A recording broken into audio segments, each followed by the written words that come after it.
Hey everyone, I'm Spider-Man 991. As you know, April began DC's big event known as Convergence, which involved a lot of previous cities from previous DC Comics, different eras in their publication history, as well as alternate Earths being captured on a sentient planet created by Brainiac known as Telos, who is now forcing the cities to battle each other so that one city can live. And to help sell this event, DC decided to put all the regular monthly titles on hold in order to tell stories from the cities within the dome. And this saw a lot of classic eras of the DCU coming back, such as pre-Flashpoint, pre-Zero Hour, pre-Crisis Earths. All those story eras have been brought back in several monthly titles. In fact, the way DC did it was actually pretty brilliant. They actually had a week-by-week covering each different era. First week was pre-Flashpoint, the next week pre-Zero Hour, and etc. And so in this video, I'm going to give you all the titles that I bought this month that were from the Convergence, ranked in order from how much I like them. Let's get started. The lowest book on my list, number 10, Batman: Shadow of the Bat. Pretty much Bruce Wayne, who is still recovering from his broken back injury. This is from the pre-Zero Hour era, and teams up with Jean Paul Valley to infiltrate Tobias Whale's organization in the pre-Zero Hour metropolis, where Whale is apparently trying to hijack the food supply in the city and try to make a fortune off it by reselling it. During the mission, though, Batman and Asbat, or Azrael as Batman refers to him, he's still wearing the Asbat costume. During the mission, they are able to take down Whale's operation, but Batman berates Jean Paul for his reckless attitude and everything. And also, we get an appearance from Wildstorm characters Jester and Pilgrim. And that's pretty much what happens. Honestly, this is definitely the lowest. The one title I think I didn't really enjoy that much. Most of the times the dialogue felt flat. Also, I just really didn't like the way this story was set up. I mean, yeah, it's pre-Zero Hour this is part of the era where Batman's back was broken and everything, but having both Bruce Wayne and Jean Paul in action together, I don't know. I think it looks better I think it's better if they just had Azrael as Batman. Like, if they just took Bruce Wayne out of the equation, had him like still recovering or something, and just kept Asbat, I think that would have worked a lot better. So, but honestly, this story really wasn't that interesting. I mean, the only people who I think would enjoy this are fans of the Azrael Batman era, but that's about it. Number 9 is Booster Gold. Rip Hunter frees the New 52 version of Booster Gold, the pre-Flashpoint era Booster Gold, and pre-Flashpoint Michelle from their prison in Skartaris, which is apparently a prison for different time travelers from the DCU. And we learned that the older Booster, the pre-Flashpoint Booster, is actually dying from absorbing too much chronal energy, and this is a callback to the New 50, and this kind of like picks up right after the Future's End one-shot that featured Booster Gold. And when we saw old Booster Gold like bouncing through different eras, it turns out he was actually teleporting into each city that was captured. And unfortunately, after he's freed, old Booster starts ricocheting through cities again, until at the end of the issue he winds up in pre-Zero Hour Metropolis, where he's found by Ted Kord. Okay, I actually enjoyed this a little bit. First of all, Dan Jurgens is writing it, and Dan Jurgens created Booster Gold, so obviously there's a hit there. Also, it is a great callback to the previous Booster Gold solo series that took place after Infinite Crisis, and then still ran until Flashpoint, that had Booster in his time traveling adventures, which was also pretty cool.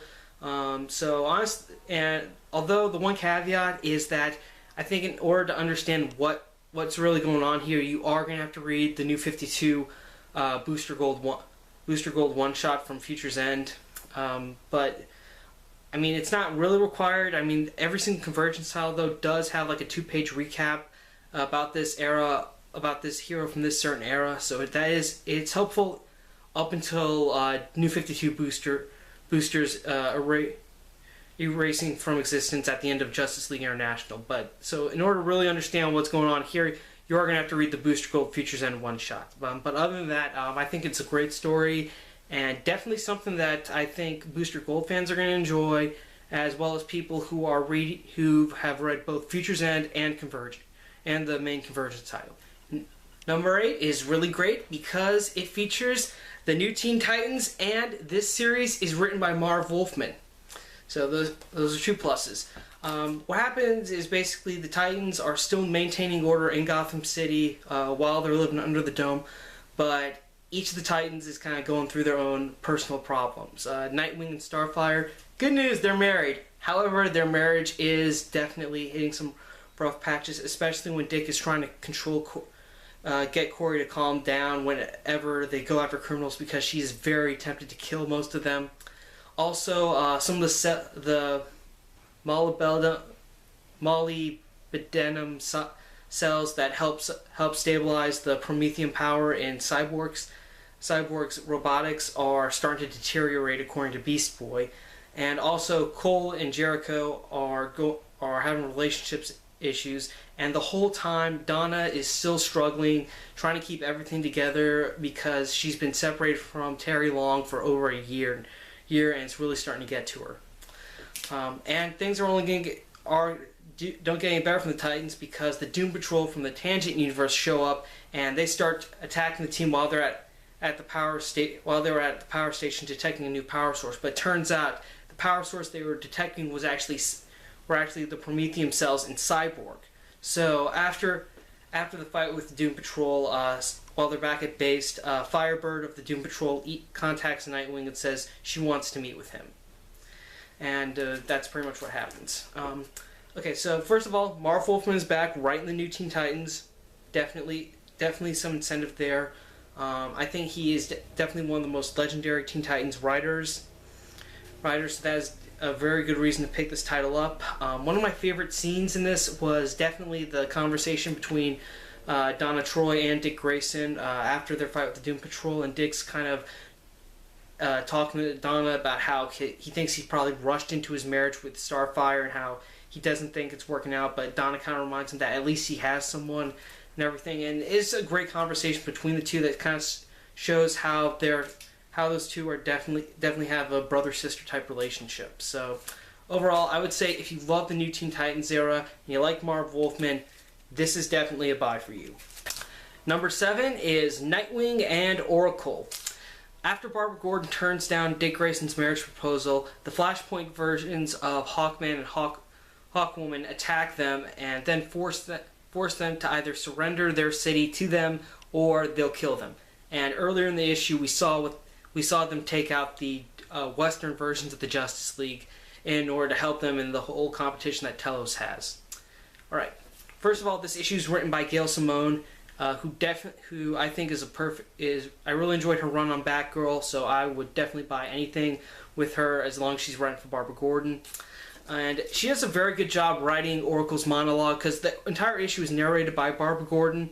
And one of the things that Barbara talks about is how most of the citizens in Gotham are starting to just basically get used to the dome and just are practically giving up. And not just in Barbara's monologue, but also in the opening of the issue, Nightwing goes after Mr. Freeze, who's trying to steal some diamonds, and just right after Nightwing appears, Mr. Freeze gives up and says that he's robbed this store twice, he's gone after the diamonds again, and Mr. Freeze just can't take it anymore and says this is all that's going to happen, and I just basically give up, like that.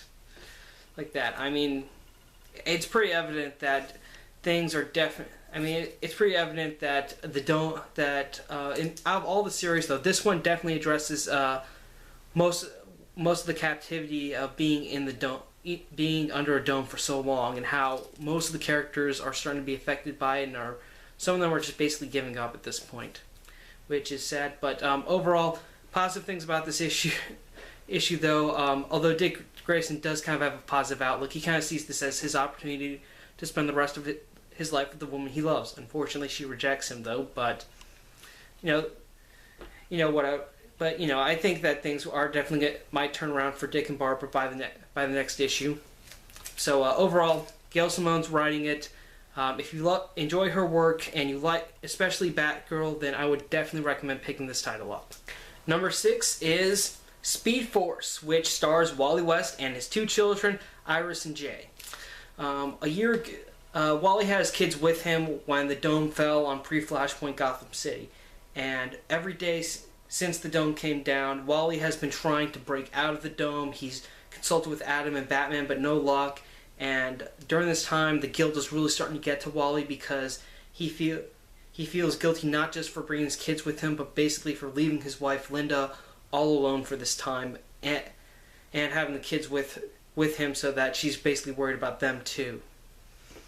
However, once the dome falls, Wally starts racing out of Gotham, trying to see if there's anyone else out there who can help them, and he manages to track down to find one city, but unfortunately it's a city where their hero is lost in Talos' competition. And right when Wally gets there, he discovers the city immediately starts to disintegrate, and not just the buildings, but everyone in it, as all the civilians in it as well, which really gets to Wally. Then suddenly he thinks about his kids, which activates the leash ability, which allows him to immediately call them to him because of their connection to the Speed Force. So by the time Wally checks out a few other cities, then races his way back to their version of Gotham, they're joined by another speedster, Fastback of the Zoo Crew, who is basically a turtle with super speed, and also there's another visitor in Gotham City, Flashpoint Wonder Woman, who is Wally's opponent in Talos' competition. Okay, so one of the reasons you should get this book, Wally West is back, the classic version. Also, Wally has his kids, which I think was definitely something that wasn't really explored much since his return. Well, I wouldn't say not explored much, but it was pretty much explored. It was plotted for a few stories up until Barry Allen's return. Then Wally just kind of like took a back seat at that point. So good news to Wally West fans, he's back. Original Wally, not the new 52 one. Also, I do like the character Fastback though. I don't know. I was just like, Turtle with super speed. That's awesome. Awesome. And also, there's definitely some good motivation for Wally in this issue too. Again, he doesn't really care much about Talos' competition. He just really wants to get his kids home, get his kids home to his wife, which I think is very noble of him. So overall, I think if you miss Wally West, good news, he's back for about 2 issues. Hopefully his sake. Honestly, if I had to bet on one universe to survive this, I would definitely go with the pre-Flashpoint Gotham. Just saying. Number 5 on the list, Green Arrow. Green Arrow is doing his best to maintain order in the pre-Zero Hour Metropolis. Until one day he sees a signal flare fired from some apartment building which is under attack by some white supremacists. Green Arrow is able to help the resident Archer stop the white supremacists and get them to leave the building alone. And after that, the Archer reveals himself to be Connor Hawke, his son. And when Oliver hears this, he freaks out and he's trying to leave, but Connor really doesn't want him to leave. He's trying to get to know him, but Oliver refuses, basically saying that he is not the kind of guy who should be a dad, and that when he found out she was pregnant, he basically left and said he would only offer financial support, and that was it. But Connor really doesn't care about all that stuff. He still thinks Oliver's a good guy and wants to build a relationship. However, as they're having this conversation, that's when Talos' announcement comes with his announcement about the competition, brings down the dome. And interesting enough, instead of being in their city, Oliver and Connor are suddenly teleported to another city where they run into the Kingdom Come versions of Dinah Lance and Dinah and Kingdom Come Oliver's daughter Olivia Queen, the Kingdom Come Black Canary. All right, I like seeing I really did like the return of the older/classic Oliver Queen with the goatee and everything. It's also cool that we're getting the Oliver Queen from the 90s era, which was definitely when he was more of a street level hero. I've recently been getting into that, era with the trade collections of Mike Grell's run. So I definitely picked this up when I heard it was announced. Also, very nice that we're getting getting a sort of updated, retelling of when Oliver first meets his son Connor Hawke, because Connor is very important to the Green Arrow mythology, because after all, when Oliver died, Connor picked up his mantle and became Green Arrow for most of the 90s until Oliver's resurrection after the event known as Final Night. And it is going to be interesting seeing Oliver as, I guess, trying to work with his son, who he apparently doesn't want anything to be with. But if you did read Green Arrow, I think after Oliver's resurrection, he does kind of have a relationship with Connor, which might actually happen by the end of this miniseries. And also, there is sort of an illusion, and the Arrow TV series does kind of hint at the Connor Hawke story when we during that whole Oliver that whole brief story where Oliver did get a girl pregnant and Moira covered it up and basically paid the woman off to lie about the child to Oliver. So so maybe that's something that will be touched on later on Arrow. But anyways, still, this is a great title. If you do like the, I would say, early 90s, 80s Green Arrow, then you should definitely pick this title up. Number 4, Adventures of Superman. Superman and Supergirl enter the Phantom Zone, believing that there's a rupture in the zone that could lead them outside the dome. Excuse me. And as soon as they enter the Phantom Zone, though, Superman gets attacked by all the Phantom Zone prisoners. Superman gets overwhelmed and captured, while Kara manages to escape. However, when she does escape, she winds in this field that sprays this sort of yellowish gas, and when Kara breathes it in, she suddenly sees visions of her entire life, including her death and the event known as Crisis on Infinite Earths. And after that, Kara is just stunned. She's afraid. She's suddenly afraid, thinking about how she's going to die, and how after her death, it doesn't really matter, because then her world will die and get changed and everything. It freaks her out for a bit, but then she is able to pull it together and go and help Superman and rescue him. But unfortunately, by the time she gets there to help him, they find the rupture just as it closes. Meanwhile, though, while Superman and Supergirl are having their adventure in the Phantom Zone, back in pre-crisis Gotham, an army of apes from the from the Earth with the character Commandy attack the city. Okay. Once again, this is another title written by Marv Wolfman, and I do like the way he writes Supergirl in this. I really did like the way that he wrote Kara when she found out about, her death and the crisis and everything. At first Kara is scared, she's worried, but ultimately she's able to pull it together to save her cousin, which is very great and very brave of her. Also, I do like the way Wolfman wrote the conversation between Superman and Supergirl as they're flying to find the rupture in the zone, and Superman talks to her about how she's pretty much grown up, and how she pretty much helps inspire him, and how they pretty much they fit well together and stuff. And it's very nice because after all, they are the only two members of Krypton left alive, and their blood relatives no less, which is very great. So it's not just that they get along just because they have to, because they're the last of their kind. It's that they want to because they like each other and stuff. So overall, even though this says Adventures of Superman on it, I think you could put Supergirl's name on it and it would sell just as well. Number 3, Superboy. By the way, I want to point out that I got the Chip Kid variant for this comic because I didn't like the regular cover. I don't know why. I didn't like it. Anyways, back to pre-Zero Hour Metropolis. Con-El is pretty much working with Cadmus, with Duplex and Sterling Rocket, trying to figure out how to get his powers back, and unfortunately nothing's working. And as he's walking the streets of Metropolis, he's very depressed because he was supposed to be the next Superman, and now he doesn't. Not only do people still call him think of him as Superboy, but he doesn't even have his powers anymore, which is really starting to get to him.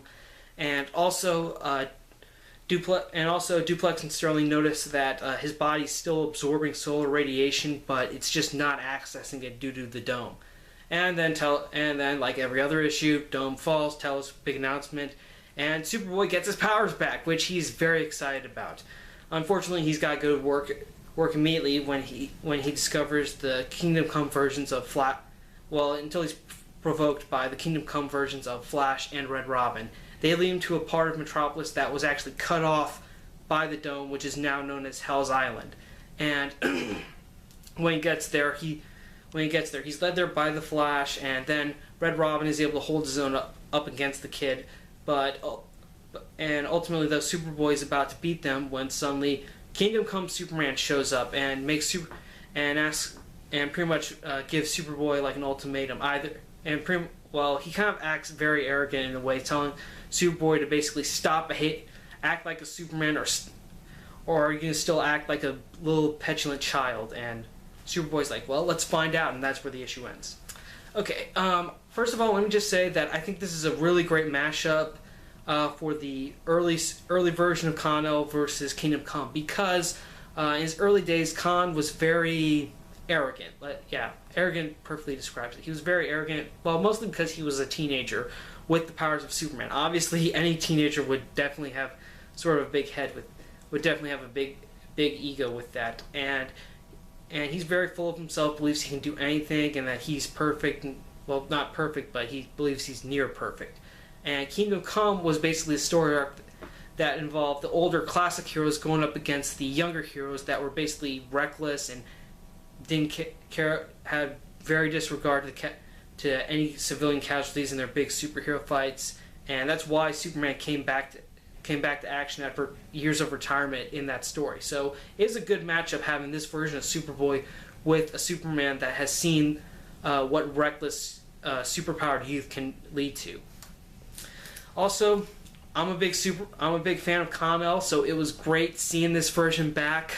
If you read the classic Superboy series, then this definitely has a lot of references to it. You got the older costume, you got Sterling Rocket, Cadmus, Duplex. So, if you're a Kal-El Superboy fan, then you should definitely be reading this. Okay, enough said. Number 2, Green Lantern Parallax. Since the dome has been up, the people who have superpowers don't have them anymore, and the people who use superpowered weapons such as Green Lantern rings are instantly depowered, or their power is blocked and such. Kyle Rayner, who's still in his early days as a Green Lantern, no longer has access to his power ring, and Hal Jordan, who was previously known as Parallax, was instantly depowered when the dome went up. And since then, Hal Jordan had voluntarily locked himself in Metropolis jail for his actions as Parallax. And Kyle Rayner has been visiting Hal every day since the dome's been up. And he's been trying to get Hal out of the jail cell by reminding him that his actions he was a great hero once, he can still be one, and that his actions weren't really his own. He was controlled by Parallax, but Hal refuses to believe it. He feels like he should still be here because he murdered his friends and fellow Green Lanterns, and that he deserves prison, and he deserves it. But Kyle isn't willing to give up on him, and promises Hal he's going to keep visiting him every day until he gets better. And after Kyle's visit ends, he walks down the street again, dome down, Telos, big announcement, and Kyle discovers his ring is suddenly recharged back to the power level it was when the dome went up, which was 67%. And of course, right when Kyle's ring turns back on, Hal Jordan's Parallax powers come back, and he basically busts out of jail, ready to change the world. Then Kyle gets to him and tries to talk some sense to Hal, reminds him about who he was and all their visits. And as Kyle's speaking to him, Hal is starting to calm down. He's starting to get back to normal.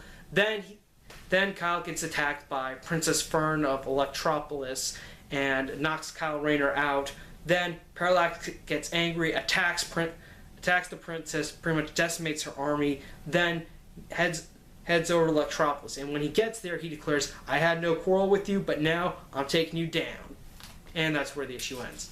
Okay, one of the things that I liked about this issue was that Kyle Rayner and Hal Jordan actually had a real chance to get to know each other, because when Kyle started out as the Green Lantern, he was the only one left active, and of course Hal was possessed by Parallax, and Kyle only met Hal, I believe, a couple of times, basically either through magic or time travel mostly, and it wasn't until Hal's resurrection that they actually did get a chance to like bond and start to form a friendship. In this case, they pretty much have been friends since Kyle's early days as Green Lantern, which is nice. And also, Hal even admits to Kyle that the one positive thing he can take from all this is that his predecessor, Kyle, is a better man than he was, which I thought was definitely a great moment. Honestly, if you're a Kyle Rayner fan or a Hal Jordan fan, then you should definitely be reading this book. I really did like it, and I can't wait for the conclusion of it. Let's hope that Kyle isn't knocked out, gets back, and he's able to talk some sense into Hal. I really want to see that. So overall, if you're a fan of the Kyle Rayner era, well, the early Kyle Rayner era before Hal came back, definitely pick up this title. Okay, my number one title from the Convergence books is Superman. Superman gets his powers back while he's in pre-Flashpoint Gotham, and they arrive just in time because Superman, even though he's lost his powers, he has been going out at night and stopping muggings and other drug deals, and right when some dude is about to turn a flamethrower on him, that's when his powers come back, and he basically kicks that guy's ass.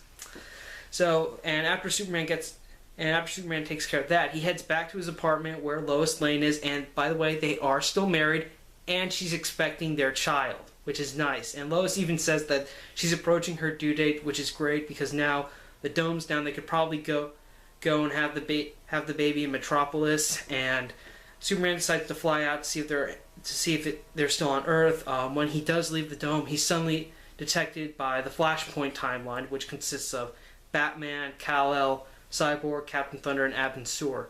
And of course, right when Superman gets near Flashpoint Gotham, he's suddenly attacked by Captain Thunder, Cyborg, and Abin Sur.